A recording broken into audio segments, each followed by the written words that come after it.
మీకు breaking news చూస్తున్నాము. తాజాగా కూటమి సర్కార్ అరాచకాలు పైకి వెళ్తూనే ఉన్నాయి. ఏమాత్రం ఆగడం లేదు, తగ్గడం లేదు. నిన్న రాత్రి కక్ష సాధింపు చర్యల్లో భాగంగా ఎంత పీక్ స్టేజ్ చేరుకుందో చూస్తే అర్థమవుతుంది. వైఎస్ఆర్సీపీ పార్టీ నేతలే టార్గెట్గా అక్రమ అరెస్టులు కొనసాగుతున్న వేళ తాజాగా కర్నూలు జిల్లాలో చిప్పగిరిలో శనివారం అర్ధరాత్రి పోలీసులు పెద్ద డ్రామానే తెరలేపారు. వైఎస్ఆర్సీపీ ఆలూరు ఎమ్మెల్యే విరూపాక్షిని అక్రమంగా అరెస్టు చేశారు పోలీసులు. వైఎస్ఆర్సీపీ పార్టీ ఎమ్మెల్యే విరూపాక్షి ఇంటికి రాత్రి 2:30 గంటలకు భారీ ఎత్తున చేరుకున్న పోలీసులు దౌర్జన్యంగా ఇంట్లోకి ప్రవేశించి తలుపులు పలగొట్టారట. దీంతో ఎమ్మెల్యే విరూపాక్షి అలాగే ఎమ్మెల్యే కుమారుడు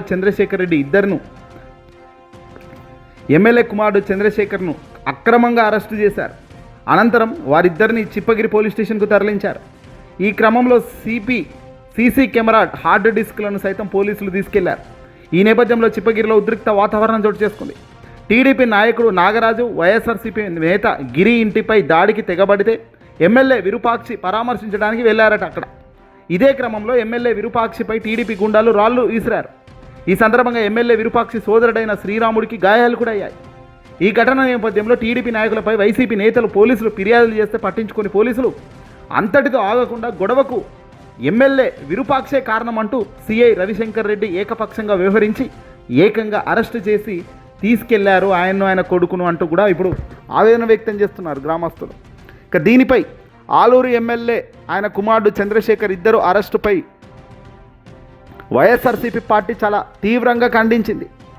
కర్నూలు జిల్లా చిప్పగిరిలో రాత్రి 2:30 గంటల సమయంలో భారీగా పోలీసులు మోహరించి ఎమ్మెల్యే నివాసం అని చూడకుండా తలుపులు పగలగొట్టి ఇంట్లోకి దూరి ఎమ్మెల్యేను ఆయన కుమారును అరెస్ట్ చేయడం, అది కూడా అక్రమ అరెస్ట్ చేస్తూ సీసీ కెమెరాలో ఫుటేజ్ ఉండకూడదు అంటూ హార్డ్ డిస్క్లను కూడా మాయం చేయడం. అంటే ఏ తరహా ట్రైనింగ్లో వీళ్ళు నెంబర్ 1గా వెళ్తున్నారు. ఇటీవల విజయవాడకు సంబంధించిన కృష్ణలంక పిఎస్లో అత్యంత దారుణమైన ఘటన ఒకటి జరిగింది.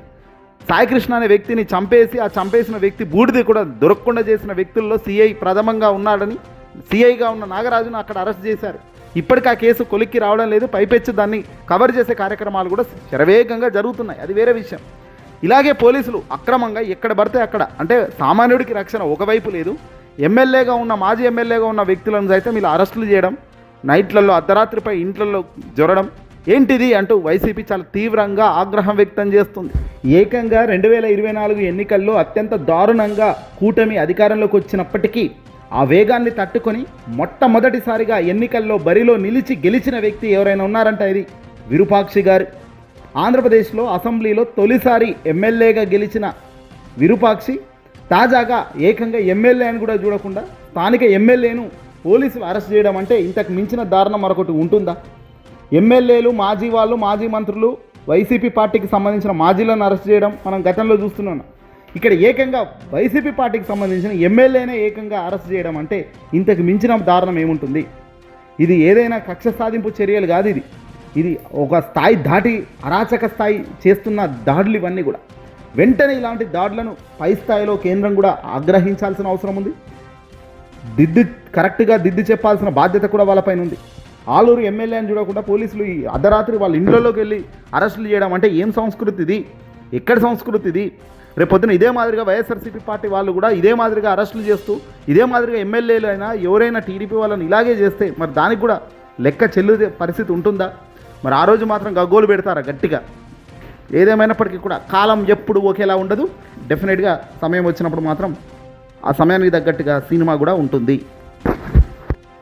టీడీపీ కూటమికి సంబంధించిన వ్యక్తులైతే ఒక మాదిరి, వైసీపీకి సంబంధించిన వాళ్ళైతే మరో మాదిరి. తాజాగా ఎమ్మెల్యే విరూపాక్షి ఆయన కుమారుడు చంద్రశేఖర్ వెంటనే బేషరతుగా విడుదల చేయాలని వైసీపీ నేతలు డిమాండ్ చేస్తున్నారు. ఎమ్మెల్యేపై రాళ్ళు దాడికి పాల్పడిన టీడీపీ నాయకుడు నాగరాజుతో పాటు ఆయన నిందితులందరినీ అరెస్ట్ చేయాలి తప్ప మా వాళ్ళని ఇలా అరెస్ట్ చేస్తారు అంటూ చిప్పగిరిలో ఇప్పుడు శాంతి భద్రతలు లోపించాయంటూ పెద్ద ఎత్తున గందరగోళం సృష్టిస్తున్నారు. మరి దీనిపై వైసీపీ వేగంగా స్పందించి నేరుగా మాజీ సీఎం దృష్టికి ఇట్లా తీసుకెళ్తారో చూడాల్సిన అవసరం ఉంది.